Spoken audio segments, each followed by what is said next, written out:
As I mentioned, I just want to thank all of you once again for joining us today on this topic, leading projects virtually, which I think is quite pertinent to what's been going on these days and what we're currently dealing with. And so we wanted to just give you a few tips and some suggestions on how to do this effectively, because we know a lot of people are dealing with this right now. Now, for those of you that are familiar with EZSigma, it's wonderful to have you join us again.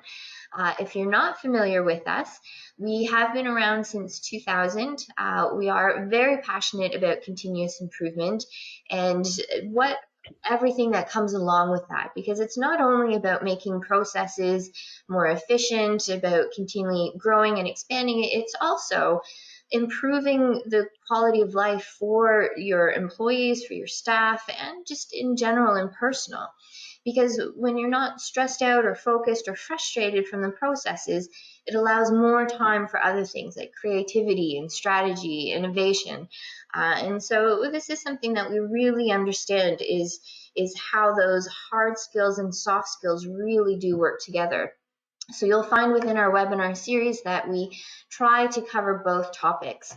As far as some of our offerings that we do deliver to our clients, it's in the training realm, in the coaching, consulting, but also in the software solutions. So you can see right now on the screen that we do offer a wide variety, and that's just to make sure that we are giving you the proper tools that you need to get the job done.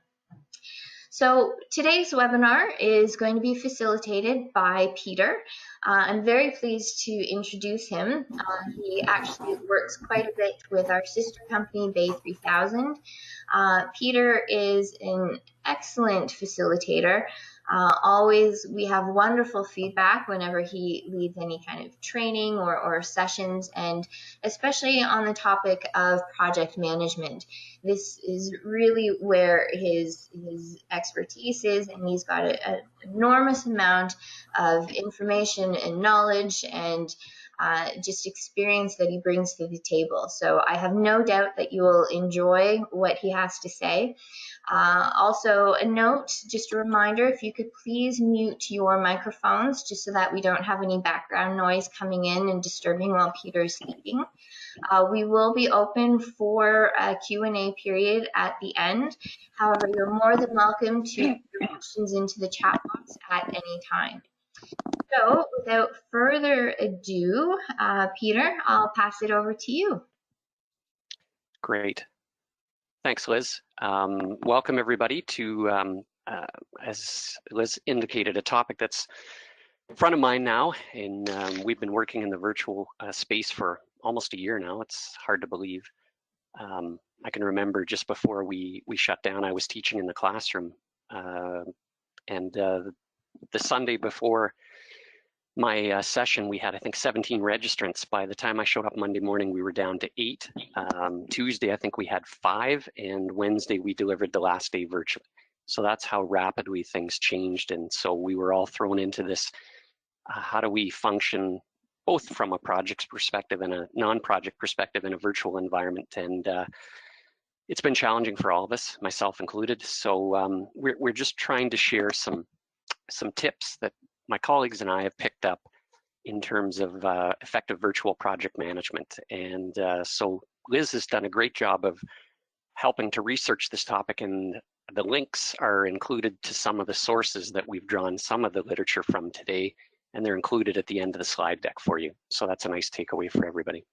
So let's get started and dive in. And we've divided the rather high-level webinar into 3 major areas to help us navigate this virtual project management. And they are leadership, communication, and trust. And even though they are interchangeable in the sense that to be effective, I think you need to be not only a good leader in project management, especially virtually, you have to have strong communication skills and expect those from your colleagues. And you have to build trust. And trust is really a combination of your credibility, your knowledge, your expertise, and how you treat people and your consistency. So we've decided to break it into those 3 topic areas, more for convenience in terms of laying that out. So let's start with leadership. And leadership has many different forms or definitions, and so I want to share a definition that we kind of like in the EZSigma, and that's leadership isn't about power for the sake of power, more personal power rather than what we call traditional power authority. It's more about modeling the behaviors that you want people to have, and with responsibility for being certain that people you lead are treated with respect and equitably, which is obviously not an easy task. You can't make people feel anything or think anything. You can only try to teach them what you want them to feel and think, and why you hope that they will act in accordance with your expectations. And that quote was by a woman named Laura Weekly. So let's get into some what we call some good practices for effective virtual leadership. And so I think, Liz, someone's got, there we go. So we had a bit of background there. Thank you for that. So some best practices for effective virtual leadership.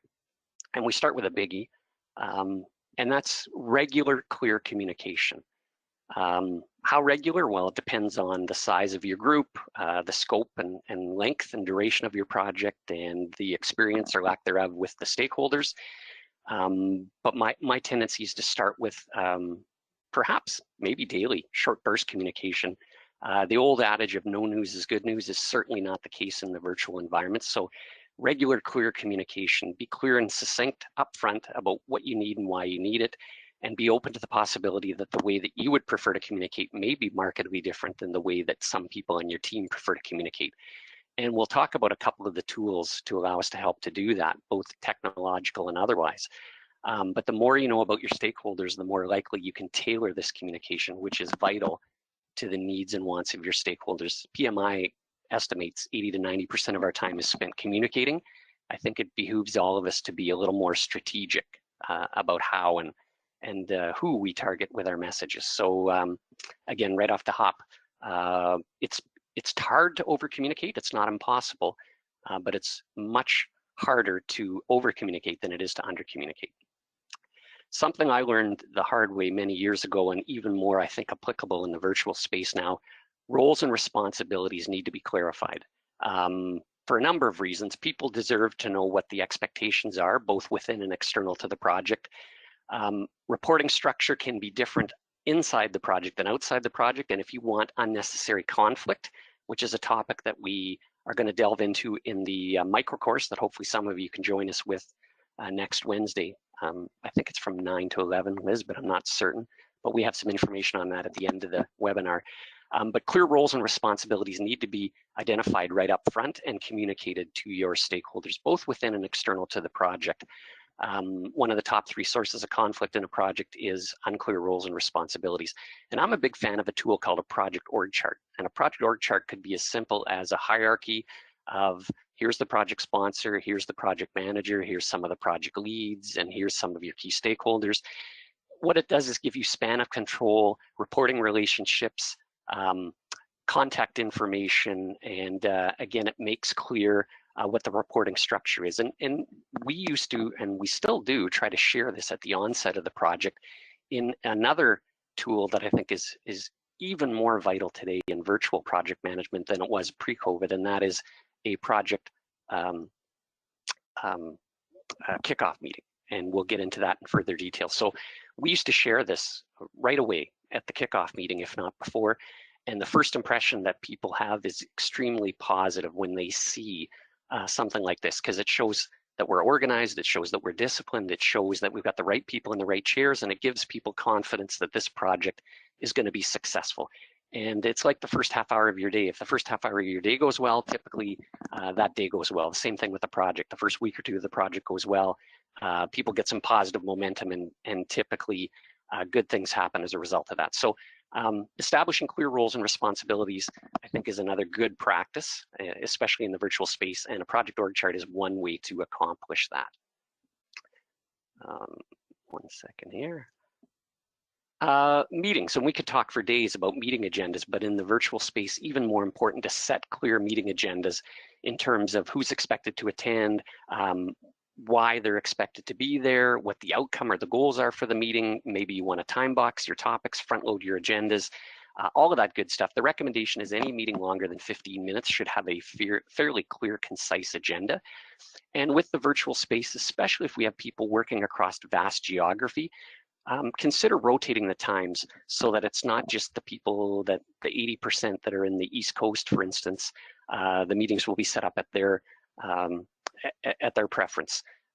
So if we want to tie in people from the West Coast or overseas, then perhaps we should rotate the times periodically to make it a little more easy to accommodate the members of your team. So clear meeting agendas, set up in advance. Ideally, you would want to have those agendas go out and the follow-ups, whatever was discussed in the meeting, go out to people in a timely fashion, usually within a day or two.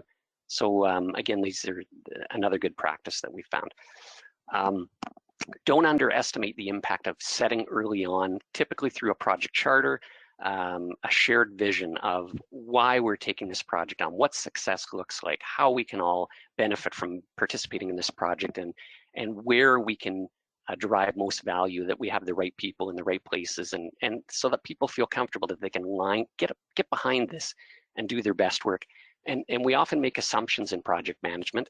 And one of the assumptions is that people know why they're there and what the outcome or the goal of the project is. And again, that's a dangerous assumption, and you want to clarify that as soon as possible and be clear and explicit right up front about why we're here and what we're hoping to gain as a result of this project. Because every project is an endeavor. Every project has positive and negative impacts, both intentional and unintentional, and we would want to be clear and right up front as to why we want and why we value you being a part of this project. Open team culture, again, this is something that is easy to say, it's not easy to do.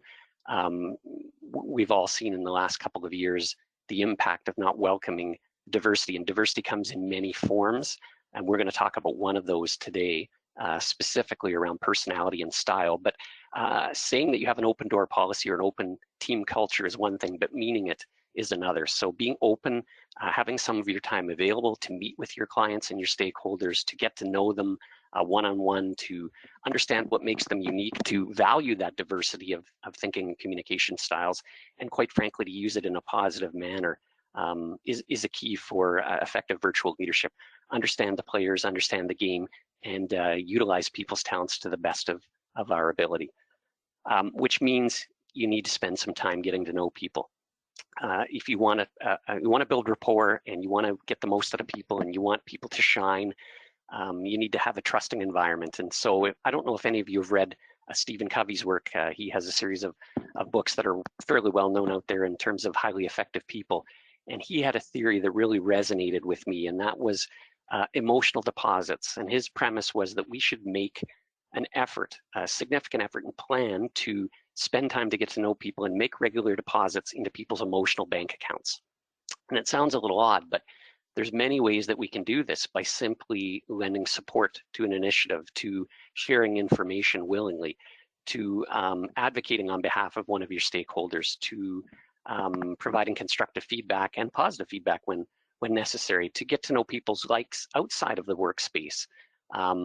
So if we make these regular deposits, we will be in chip surplus, if you will, if you use a poker analogy, so that when we make a mistake, and we all make mistakes, or when we need to call in a favor or look for reciprocity, if you're in chip surplus and you make a mistake, it's not a huge deal. But if you're in chip deficit, and some managers I've worked for, the only time you see them is when they need something or when there's a problem, people are a lot less likely to give you their best efforts. So ensure time put aside on a regular basis to build that rapport and trust, to make those regular deposits into people's bank accounts, because you know at some point you're going to need to call in a favor. The whole concept of serving the people beneath you, again, resonates with me. You can't do it without them. And quite frankly, if we treat them the right way and the team is successful, then ultimately we will be successful. So leadership is one of those things where they really need you when times are tough. When things are good, you know, leaders aren't as required, but when things are not going well, this is when they need you to stand up. The best leaders that I've worked for, when things are good, they take the initiative and say, what can I do to make a difference? And when things are going well, they share the credit with the team. And the opposite is also true, unfortunately. We can learn from every leader we've had in our career, both good and not so good. The things to build into our repertoire and the things to kind of politely discard. Okay, Technology, and I'm not a huge expert in technology, but I know enough to be dangerous in the sense that choosing the appropriate technology in the virtual space that's both easy and comfortable for people and effective is really, really important. And in the last year, we've probably been involved with more types of technology than ever in the past. We'll talk briefly about that, but choose the appropriate technology or technologies that will allow your team to shine in the virtual environment.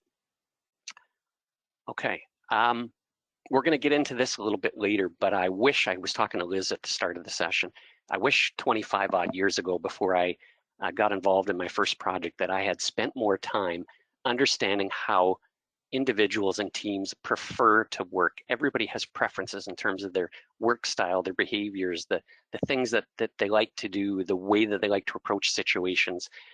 I naively treated people the same, or treated people the way I hoped to be treated myself, and found pretty quickly that it was not effective. So walk a mile in their shoes, diagnose the world of the people that you're trying to influence or communicate to, and the more you know about them, the more you can flex or adapt your approach to get a better result. And as I said, we're going to dive into a little bit further details on one of my favorite tools to do this. And it's an assessment that we use heavily, not just in project management, but in communication courses today.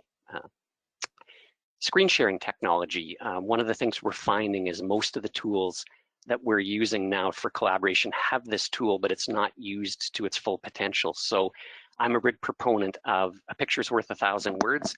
And if you're asking someone to present something, let them share their screen, which often requires you to stop sharing your screen. It does a couple of things. It empowers your team. It allows them to demonstrate clearly their thoughts, and it appeals to all three learning styles. Some people need to see it, some people need to do it, and some people need to experience it. So again, screen sharing technology is a great tool that we don't fully avail ourselves of. And I think it's a great way to make sure that you're able to give positive and constructive feedback to your team members by the way that they can use this tool. Again, easier said than done, but run effective and engaging meetings. So some things, some good practices, again, that we've learned in the virtual space: setting ground rules or team norms right up front of how we're going to conduct our business, how we like to work, what we will and won't do, what's acceptable and appropriate behavior in the workplace, recognizing that stress is at an all-time high.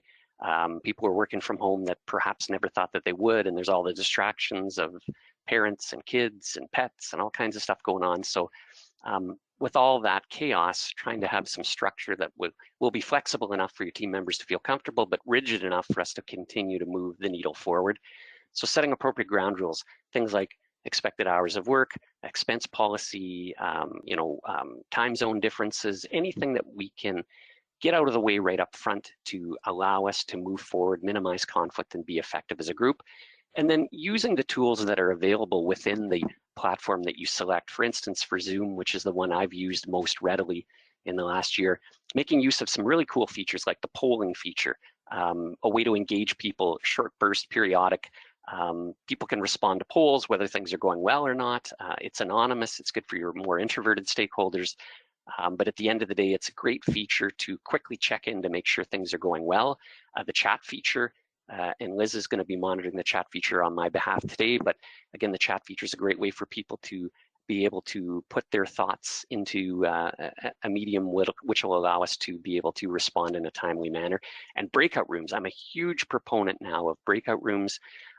It can allow for small group discussions. Many times people will be uncomfortable turning their camera on in the large space, but in the small space, they are more than comfortable to do that. You can mix the breakouts up. You can get short burst interactions with people. You can, with intent, get people working closely together to maximize their potential and their impact. So again, avail the technology, use the technology to its full potential. And there's lots of interesting data out there and helpful videos and tools to be able to utilize the tools to their full potential. This was an interesting topic that has come up in literature. We kind of always knew this, but I guess it's becoming more and more prevalent. Slow down to speed up in terms of setting good communication plans right up front, which is something we're going to delve into in the micro course next week. Setting team norms or expectations, putting some time aside to make sure we're all comfortable if we're going to be working in close confines for the next period of time, making sure people have access to the same technology, the same tools. If there's any training that's involved for the team, that we understand that right up front. Any cultural considerations or norms or expectations that would need to be met if you're working internationally or you have an international workforce. All of these things take time to set up, and so the whole premise of slow down to speed up. So short-term pain for long-term gain. It's astounding to me that we feel like we never have the time to get it right the first time, but we'll make time to fix it the second, third, and the fourth time. So I really like this adage to slow down a little bit at the start to speed up. Make sure that we're drawing the best out of our team members, and what that means is to spend time to get to know them one-on-one, building connections with your team, understanding that everybody has a voice, everybody has a perspective.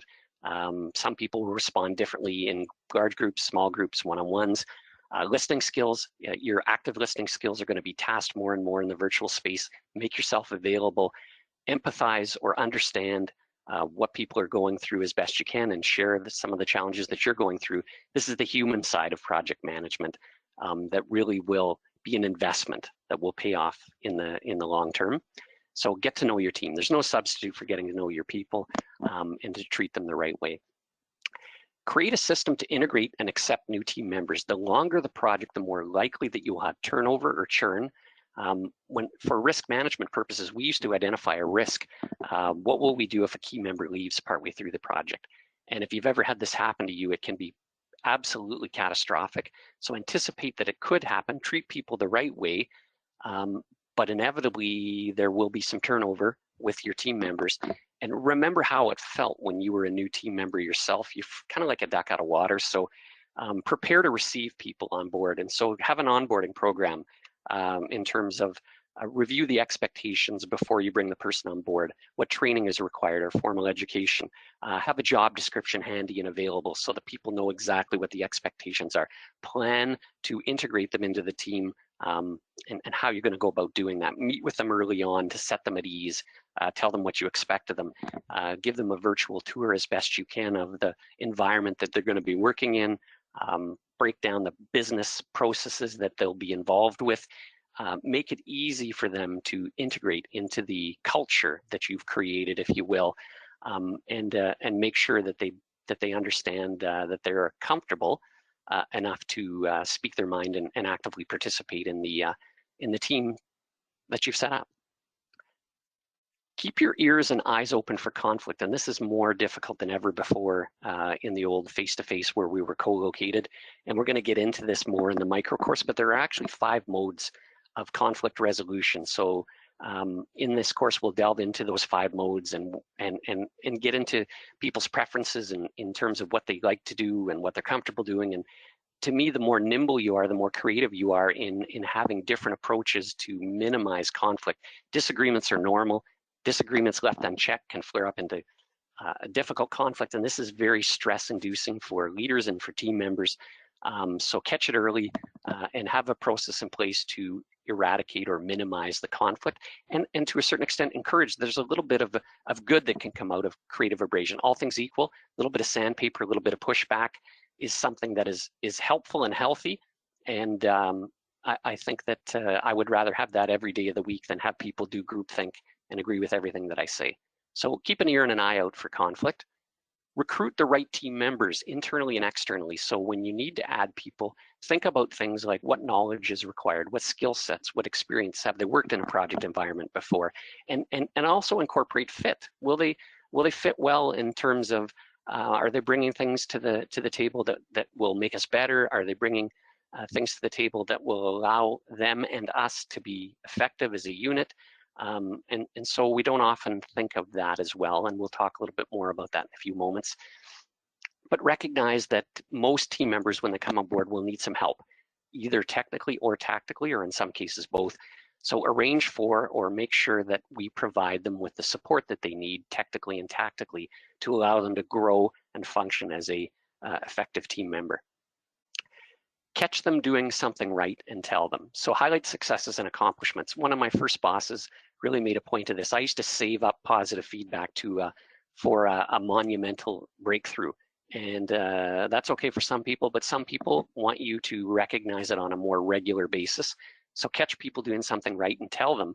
Not only does it empower them and make them feel good, but when you have to have the more difficult conversations, they're much more open to having them because they know that they're going to hear from their leader on a regular basis. Look for team accomplishments, but also look for individual accomplishments, and how you single them out will vary depending on their style and your style. But make a point of, especially early on in a difficult project, to catch people doing something right and tell them. Consciously partner team members up so that they are working with different people and you're maximizing the ability of these people to function as a cohesive unit, and mix things up periodically. So don't have people working all the time with their friends or like-minded individuals. Sometimes it's a little more uncomfortable to work with different styles, different approaches, but that diversity of thinking and communication styles is something that can have a lot of breakthroughs in projects, and we can see innovation and creativity that we might not see otherwise. And the breakout room is a really helpful tool virtually to be able to do this, the small group activity. So rather than randomly putting groups together, do it with some intent. If you can, create project challenges and friendly competitions. People like to compete, especially one of the styles that we're going to talk about in a few moments. So look for opportunities where possible to encourage healthy, friendly competition. Too much of this is obviously detrimental, but challenge people, hold them to a high standard, have high expectations of people, and reward them when they meet those expectations. Because as the group, it feels good to accomplish tasks with and through others. So that's kind of the first component around some tips and tactics, and hopefully at least some of these resonate with you, and I'm sure some of these are some things that you're doing already and quite frankly second nature.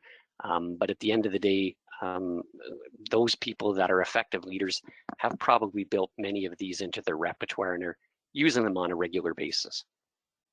So I'm just going to pause for a second and grab a quick drink before we move into the second aspect, which is around communication. And communication is one of those areas where, again, you could spend a day talking about communication. There's tons of modes of communication, and the mode that you reach out to people can either work for you or against you. So get to know what makes your team members tick, which is what I really want to focus here on in this next section. So, and then the last piece is, so once we understand what modes are available, use the tools that make the most sense, learn as much as you can about the styles or the preferences of your team members, and then establish a robust, we've talked about this earlier, communication plan that incorporates both technology and people into this process. And we'll be getting into that further in the micro course as well. So quickly, some of the just best practices for effective communication. Big fan, and we're going to get into this next week in the micro course as well. Have a kickoff meeting, and sometimes more than one, to set the expectation, the ground rules, to get off to a positive start, to make sure people clearly understand what's expected of them, especially in the virtual space. Leave some time for Q&A, and get the project off to a good start. It's not going to happen by accident, and you may need to do this initially with your leadership team, and then again with the masses, if you will. So get the project off to a good start. As we mentioned earlier, we'll get into that in the micro course as well. Build a robust communication plan that lays out how we're going to keep people in the loop. Draft a team operating agreement or team charter that evolves throughout the project. So norms, guidelines, how we're going to conduct business, what we will and won't do, what's acceptable. And then maybe midway through the project, a stop, start, continue. What should we keep doing that's working? What should we stop doing that's no longer working? What should we fine tune or tweak to make it work even better? I'm a big fan of establishing virtual office hours. And again, even in the virtual space, this is possible. I like personally to use Friday afternoons because maybe that's just me, but Friday afternoon, I'm kind of checked out. I'm doing more administrative work, and I would love, quite frankly, for you to interrupt me. So if it's urgent, obviously let's talk, but if it's not urgent, drop in Friday afternoon, I'm available. So you have to manage your time, you have to manage other people's times, but make some time available for people to chat. And it may not have to be about work, it could be about other things that they're going through.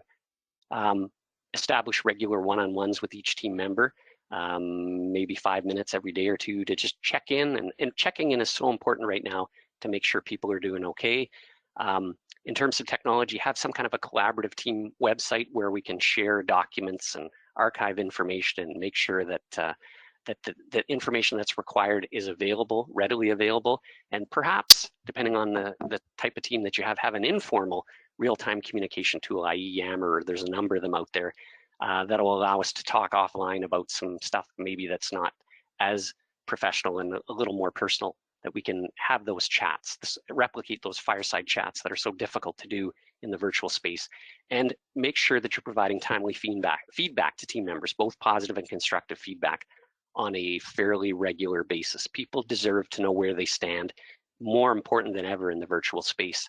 And if you're going to be using technology, where possible, get people comfortable enough to use the video, because the body language is as much as 55 to 60% of communication comes from not what people say or how they say it, but the body language, the tone, the inflection, the facial expressions, all of that, the posture. So again, where possible, encourage and get people comfortable enough to use the video in conjunction with the audio. So I just want to quickly talk about a tool that I found extremely helpful, and there's a bunch of them out there: Myers-Briggs, True Colors, MBTI, Strength Finders, Enneagrams. We use a tool called DISC that's been around a long time, and it's a fun exercise to do at the start of a project. Maybe everybody go through this at the start to understand what's their dominant style or styles, and I'd say 40 to 50% of people are drawn to two of these styles. Maybe 50% are drawn to one style, and rarely 5 to 10% of people are strongly drawn to three of these four styles. Really, nobody's drawn to all four of them. And they are as follows: D, I, S, and C. So D is your dominant task-oriented extrovert, and until recently, till the last 10 or 15 years, was the dominant leadership style in project management for sure. I'm an I, so I is an influencer. That's the group-oriented extroverted style. S is the kind of the backbone of organizations, the calm, tolerant, good listener, so the group-oriented introverted style. And C is the laser-focused, detail-oriented introverted style. So most people resonate with one or two of these styles. So an assessment can really highlight their preferences in terms of how they like to be communicated and motivated to. So just at a very high level here, D, the green zone here, is your competitive, daring, direct, risk taker, forceful. So obviously you would modify your approach slightly to communicate and motivate someone like this. Things like making your communication brief, to the point, big picture, get them involved, have them leading, friendly competition, difficult challenges to solve. That generally resonates with this group. I's are your more confident, enthusiastic, generous, persuasive, trusting. This, I know as an I, I've struggled adapting to the virtual space because I like crowds, I like people. So again, more informal with your approach here, more collaborative, more social, more relaxed, follow up with details because time management may not be their strength, and recognize group-oriented accomplishments more than individual accomplishments. Your S, your good listener, very loyal, patient, tolerant, relaxed team player, consistent approach, step-by-step, more logical, more one-on-ones, more emotion conveyed, empathy, make them feel safe and comfortable. They're not as comfortable with change and risk and difficult scenarios. They'll probably require more of your time, but you certainly can save a lot of time because the Ds need generally less of your time. The S's, they'll need more of your time, but the investment will pay off. And then your C's, your analytical, focused, detail-oriented, task-oriented, analytical, high standards. Again, think before you speak. More written communication, they tend to shine with that. Documentation, less emotion, more facts. So again, most of us have a preference for one of these. We can be any of these styles should we see the value. The whole concept of recognizing and adapting to what your team needs from you, I think, is the benchmark of a very effective leader. And more now with virtual, more difficult to do, but even more effective. And then the last thing, just before I turn it back over to Liz, because time is our enemy, if you want to build a trusting environment, your trust is really a benchmark of your credibility. And if you want to be seen as credible, you need to have obviously expertise. You need people to feel that you're a trustworthy individual and that you're consistent, that you walk the talk, and that people know how you're going to react in certain circumstances. So she's drawn some statistics out that I think will not be a surprise to anybody here, that organizations with high levels of trust experience a lot more productivity, a lot more engagement, a lot less stress, a lot less burnout, a lot more satisfaction, because if they're feeling good with work, obviously that trickles into their personal life. And so how do we go about building and maintaining? Because trust is like money, it's hard to get, it's hard to keep. So some thoughts around that. Dependable, be reliable, and let people know where you stand, and promise low, deliver high. Be consistent, and consistent doesn't mean you treat people exactly the same way. It means be predictable and consistent in terms of how you react to situations. Give people a comfort level that you're going to react in a positive manner. Confidence. So confidence in yourself and confidence in team members. If you hold people to a high standard, funny thing happens, they try to meet those expectations. Hold yourself and others accountable to deliver a good result. Be transparent. Don't hoard information. Share information openly and willingly. Congruency. Say what you mean and do what you say, right? Be consistent. Reciprocity. Be a good team member. Make those emotional deposits. We all know we're going to have to call in a favor, and we're going to make some mistakes, and don't be afraid to ask for help. Socialize. Again, we could have a whole topic on this. Encourage people, especially now, to be sociable when it makes sense, and be creative in how we go about doing it.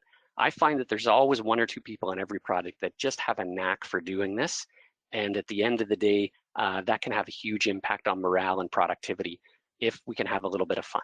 Fun means different things to different people, obviously, but look for opportunities. You're spending more time with your colleagues these days than you are with family and friends.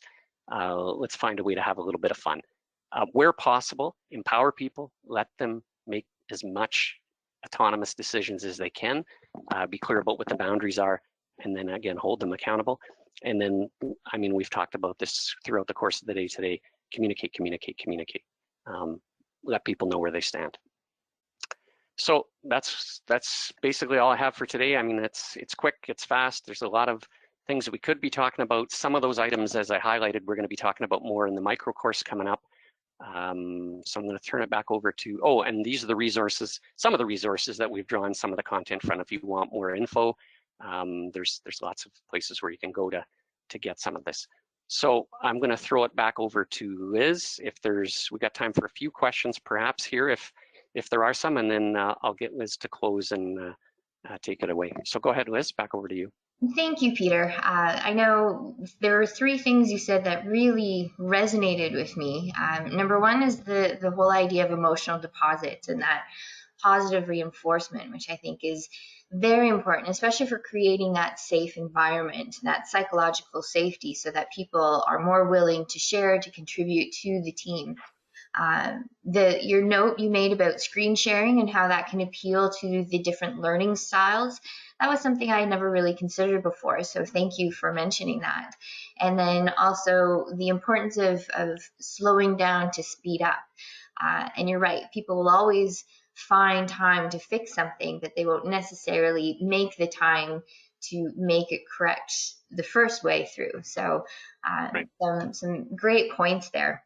So just before, we do have a couple questions that came in, Sure. but just before we touch on those, again, we wanted to thank you for joining us today. Today's webinar is going to be posted on our YouTube channel, so you will receive a link to that, along with a copy of the presentation and all of those links that you saw. As Peter mentioned, next week we do have an upcoming micro course, and I apologize because it's not on communication, it's on project management, so please ignore that. This one is, Peter's going to be diving much deeper into three keys: the kickoff meeting, the communication plan, and conflict resolution approaches. So if that's something that you're interested in, reach out to us, or you can register either through our website or through the Eventbrite page. So once again, thank you for joining us. And Peter, I'm just going to jump over here to Sherry's question. Sure. And then next month, we hope to see you. I'm actually going to be speaking at next month's webinar all about building culture through governance and strategic planning. And then we do have some other programs coming up. So here's our first question. Our team has trouble with acknowledging individual successes in the right way. So how do you make sure some people aren't left out and you can recognize accomplishments in a way that doesn't come across as playing favorites? Right. Secondly, how best to celebrate success without having some feeling left out? Okay, So, I mean, really, really good question, because you have to have a blend of individual and team recognition practices in place. And so I'm a big proponent of, where possible, group recognition in front of the whole team, and highlighting successes where you can be clear and explicit about the gains that we've made, and the contributions that we've all made to those successes, and sharing those within the team environment.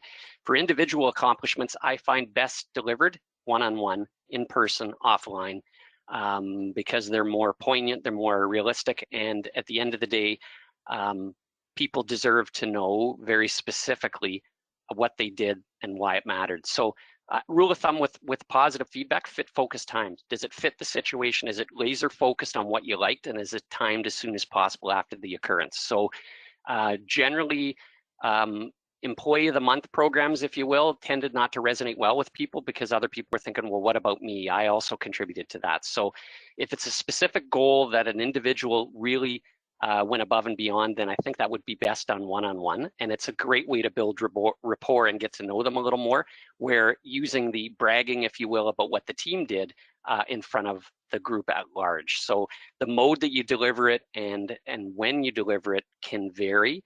But generally, I like to separate the group and the team accomplishments in that fashion, because otherwise people feel left out, or they feel like, what about me? So, and I would add to that, the more you know about the person's style and behavior, that also allows you to target the positive feedback to a way that would be best received by that individual or by that team. So no substitute for getting to know your people.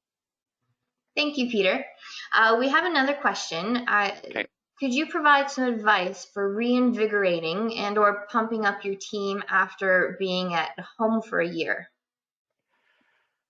Yeah, I mean, I guess what I would suggest to you is a couple things that we've tried is, first of all, thanking people for being resilient and coming through this year that we never could have forecast, and how I'm amazed how resilient people are. So just being honest and thanking them for persevering, but reminding them that better days are ahead. I mean, let's look at the positives that are happening right now. The weather's getting better. The vaccine program is rolling out.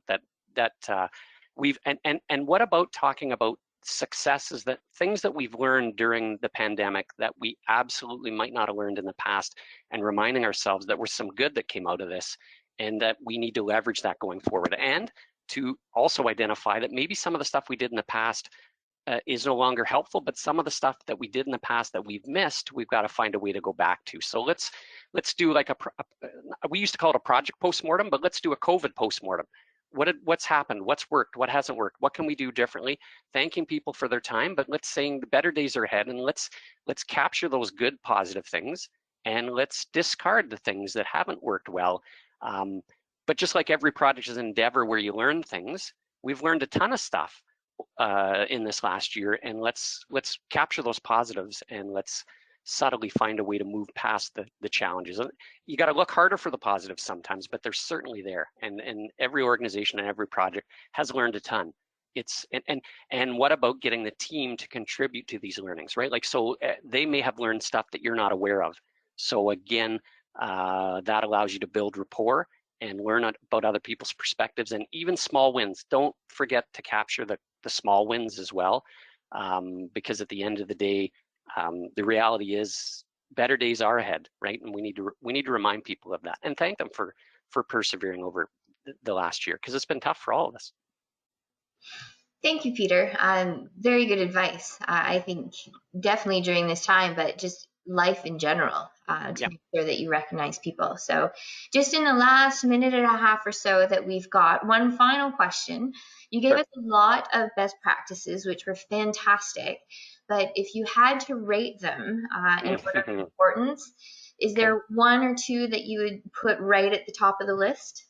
Yeah, I mean, that's a great question too. So, I mean, the first one would be get to know your team. Get to know your team, and that investment, spend the time. I hear people saying all the time, that sounds like a fantastic idea, but we don't do it because it's an investment in our time and we're all busy. Plan time. 50, so building on Covey's thing, 15 to 30 minutes a week should be put aside to get to know your team members as intimately as you're comfortable, because that allows you to build rapport, to actively listen, to use that styles and behaviors thing that we talked about, So you have to think of this as an investment that will pay off downstream. So get to know your people. There's no substitute for that. Be open to the possibility that what you've done in the past may not work today moving forward. So be open and willing to change your approach based on feedback from your colleagues and your stakeholders. I think that's a mark of a great leader, to be able to admit when they've made a mistake or they've gone down the wrong path.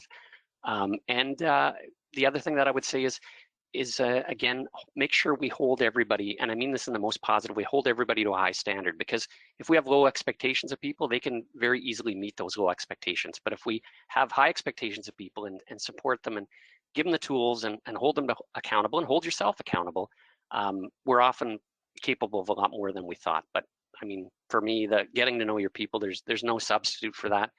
And be open, be transparent. I guess that would be the other one. Don't hoard information, share information, unless there's a good reason not to, confidentiality wise. And if there is, tell people, you know, I can't tell you any more than this. As soon as that changes, you'll be the first ones to know, because then you pass the sniff test, if you will, right? That you're transparent. Thank you very much, Peter. So it's now 1 minute past 1, so we are going to finish for today's session. But again, we want to thank you for joining us, and we hope to see you next month. But we also hope to see you next week as we dive a little bit more in giving you these 3 main keys to success. So have a wonderful afternoon. Thanks, everybody. Stay safe.